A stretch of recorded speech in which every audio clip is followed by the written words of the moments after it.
Ancaman terhadap integrasi nasional. Pengertian. Ancaman bagi integrasi nasional tersebut datang dari luar maupun dari dalam negeri Indonesia sendiri dalam berbagai dimensi kehidupan seperti ideologi, politik, ekonomi, sosial budaya, serta pertahanan dan keamanan. B. Macam-macam ancaman.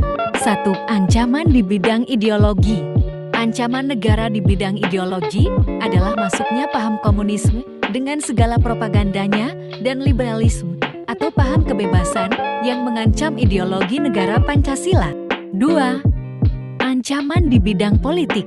Ancaman di bidang politik adalah ancaman yang dapat bersumber dari dalam negeri maupun luar negeri. 3. Ancaman di bidang ekonomi. Ancaman di bidang ekonomi adalah terancamnya kedaulatan perekonomian suatu negara karena terbukanya peluang produk-produk global untuk masuk ke pasar domestik.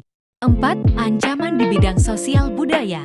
Ancaman sosial budaya adalah ancaman yang mengarah pada kegiatan sosial budaya, misalnya masyarakat lebih menyukai budaya Korea dan Jepang dibandingkan dengan budaya sendiri.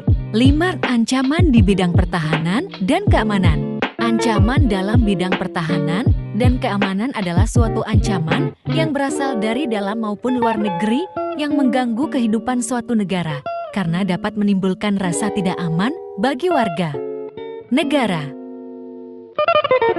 Ancaman pertahanan dan keamanan. Pengertian ancaman di bidang pertahanan dan keamanan adalah ancaman yang mencantum terhadap integrasi bangsa yang perlu kita waspada, yang mengancam segala usaha untuk mempertahankan kedaulatan negara, keutuhan wilayah sebuah negara dan keselamatan segenap bangsa dapat berasal dari luar maupun dalam negeri. Dampak: semakin menguatnya supremasi hukum, demokratisasi, dan tuntutan terhadap dilaksanakannya hak-hak asasi manusia. Peran masyarakat dalam menjaga keamanan, kedaulatan, dan ketertiban negara semakin berkurang karena hal tersebut sudah menjadi tanggung jawab pihak tentara dan polisi. Bentuk ancaman. Bentuk ancaman di bidang pertahanan dan keamanan negara. Agresi, pelanggaran wilayah, spionase, sabotase, pemberontakan bersenjata, aksi teror, perang saudara, konflik komunal. Strategi ancaman, yaitu dengan menerapkan dua ancaman, yaitu ancaman militer dan ancaman non-militer.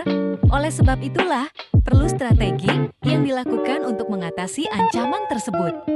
Nah, di dalam Undang-Undang Negara Republik Indonesia tahun 1945 telah mengatur strategi pertahanan dan keamanan bangsa Indonesia dalam mengatasi ancaman militer.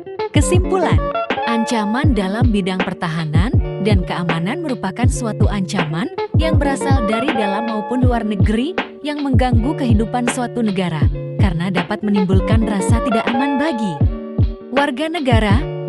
Ancaman ini berpotensi menggoyahkan persatuan dan kesatuan bangsa.